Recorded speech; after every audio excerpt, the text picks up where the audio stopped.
அது ஒரு மிகப்பெரிய கலையரங்கம். அங்கு மாணவர்களும் சில பத்திரிகையாளர்களும் இருக்க, மேடையில் சில முக்கிய பிரமுகர்கள் அமர்ந்திருந்தனர்.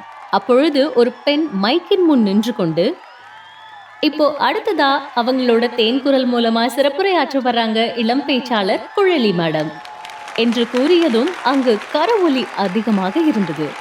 உடனே மேடையில் அமர்ந்திருந்த ஒருவர் அவருக்கு அருகில் அமர்ந்திருந்த ஓர் இளம் பெண்ணை பார்த்து, மேடம் இப்போ நீங்க தான் பேசணும் என்று சைகை மூலம் கூறியதும் சரி என்பதைப் போல் தலையசைத்த அந்த பெண் எழுந்து புன்னகை முகத்துடன் மெதுவாக அந்த மைக்கின் முன்னால் சென்று நின்று அந்த மைக்கை தனக்கேற்றாற் போல் அமைத்து கொண்டவள், இங்க கூட இருக்க எல்லாருக்கும் என்னோட அன்பான வணக்கம்.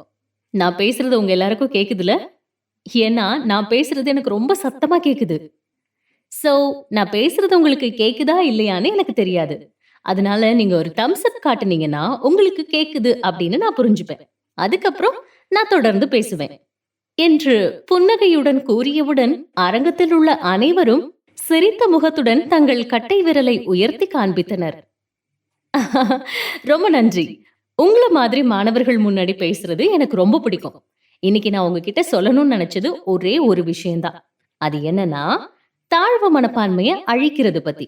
தாழ்வு மனப்பான்மை இப்போ உலகத்துல அதிகமா பரவிட்டு வரக்கூடிய ஒரு நோய் மாதிரி ஆகிடுச்சு. அத தூக்கி தயவு செஞ்சு தூர போட்டுடுங்க. இந்த உலகத்துல எல்லாருமே ஒரே மாதிரி இருக்கிறது இல்ல இல்லையா? ஒவ்வொருத்தருக்குள்ளயும் ஒவ்வொரு டேலண்ட் நிச்சயமா இருக்கும். அது என்னன்னு தெரிஞ்சுக்கிட்டு அதை வளர்த்து வாழ்க்கையில ஷைன் பண்ண பாருங்க. இப்போ எக்ஸாம்பிளுக்கு எனக்கு காது கேட்காது. ஆனா இந்த குறையால எனக்குள்ள தாழ்வு மனப்பான்மையை நான் வளர்த்திருந்தா என்னால இப்போ உங்க முன்னாடி ஒரு பேச்சாளரா இருந்திருக்க முடியாது. என்னால யார்கிட்டயும் சகஜமாவும் பேசியிருக்க முடியாது. சோ நீங்களும் உங்ககிட்ட இருக்கிற தாழ்வு மனப்பான்மையை ஒதுக்கிட்டு உங்களால முடியும்னு நினைச்சு உங்க கனவு பாதையில முன்னேறுங்க. உங்ககிட்ட இருக்கிற குறைய வச்சு மத்தவங்க உங்களை கேலி பண்ணாங்க அப்படின்னா அவங்களுக்கு இருக்கிற அறிவு அவ்வளவுதான் அப்படின்னு சொல்லிட்டு நீங்க பாட்டுக்கு போய்கிட்டே இருங்க. அவங்கள ஒரு பொருட்டா கூட மதிக்காதீங்க. உங்களோட கோல் என்னவோ அதை தான் நீங்க அச்சீவ் பண்ணணும்.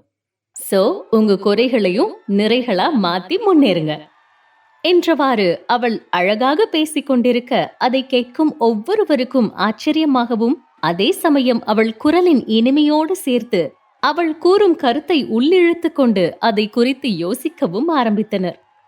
சரி, உங்களை ரொம்ப பேசி நான் போர் அடிக்க விரும்பல. இதோட என் உரையை முடிச்சுக்கிறேன். வாய்ப்புக்கு ரொம்ப நன்றி.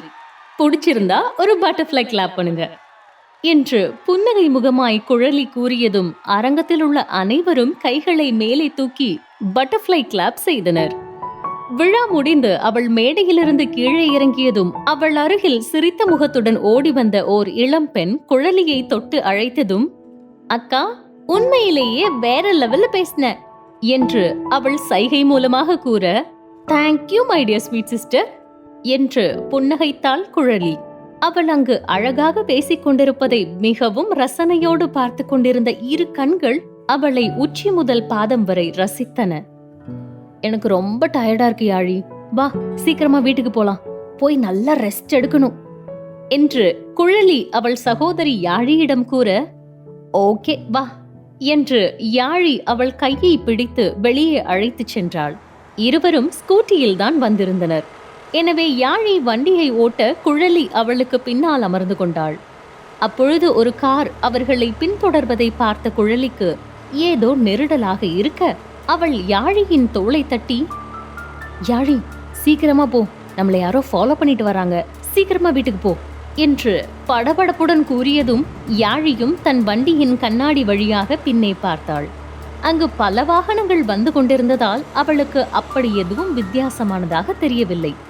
எனவே இல்லை என்பதை போல் கையை காட்ட, அப்படிலாம் யாரும் இல்லைன்னு சொல்றியா என்று குழலி கேட்டதற்கு யாழி ஆம் என்று தலையை ஆட்டியதும், அடியே லூசு, பின்னாடி உட்கார்ந்துருக்கிற எனக்கு தெரியாதா யார் நம்மள ஃபாலோ பண்றாங்கன்னு? ஒரு பெரிய ஆஷ் கலர் கார் நமக்கு பின்னாடி வருது பாரு, அவங்க தான் நம்மள ஃபாலோ பண்றாங்க, எனக்கு நல்லா தெரியும். நீ வேணும்னா வேற ரூட்ல போய் பாரு, அந்த கார் நம்மள ஃபாலோ பண்ணிட்டு வருதா இல்லையான்னு உனக்கும் தெரியும் என்று குழலி சிறு கோபத்துடன் கூறியதும் யாழியும் வேறு வழியில் தன் வண்டியை திருப்பியதும் தான் அவளுக்கே புரிந்தது குழலி கூறியது உண்மைதான் என்று. இப்போவாச்சும் நம்புறியா நான் சொல்றது உண்மைதானு என்று யாழியின் தலையில் தட்டியபடி குழலி கேட்டதற்கு யாழி ம் என்று தலையை அசைக்க, சரி சரி சீக்கிரம் வீட்டுக்கு போ என்று குழலி கூறியவுடன் வேகமாக வீட்டை நோக்கிச் சென்றாள் யாழி. வண்டியை வீட்டின் முன் நிறுத்தியதும் ஒரு பக்கமாக அமர்ந்திருந்த குழலி பட்டென குதித்து மெதுவாக தனக்கு இடதுபுறமாக திரும்பி பார்க்கையில் அங்கு சற்று தொலைவில் இவர்களை பின்தொடர்ந்து வந்த கார் நின்றிருந்தது. அதிலிருந்து இறங்கிய ஓர் இளம் வாலிபன் கண்களில் கூலிங் கிளாஸையும் முகத்தில் மாஸ்கையும் அணிந்து கொண்டு குழலியையே பார்த்து கொண்டிருந்ததை பார்த்த குழலிக்கு சற்று பயம் தொற்றிக் கொண்டது.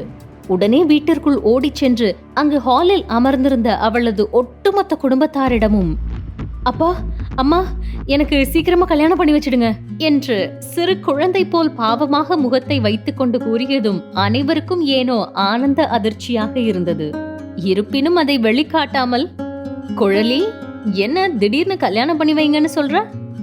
ஏன் ஏதாவது பையனை விரும்புறியா என்று புன்னகையுடன் குழலியின் தந்தை சைகையில் கேட்க, ஐயோ அதெல்லாம் இல்லப்பா, அது நாங்க வரும்போது ஒரு கார்ல யாரோ எங்களை ஃபாலோ பண்ணிட்டே வந்தாங்க.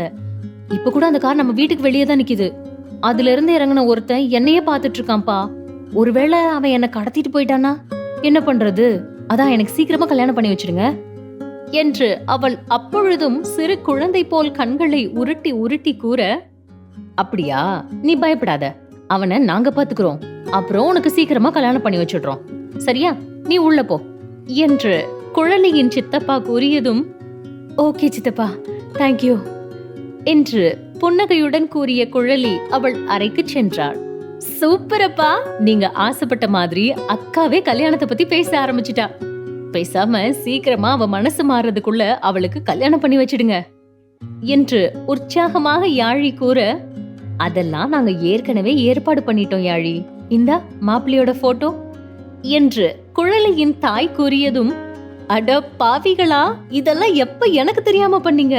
குடுங்க குடுங்க, என் மாமா எப்படி இருக்காருன்னு நான் பாக்குறேன் என்றபடி ஆர்வமாக யாழி தன் அம்மாவின் கையில் இருந்த அந்த புகைப்படத்தை வாங்கி பார்த்ததும் அவள் கண்கள் கோபத்தில் சிவந்தன.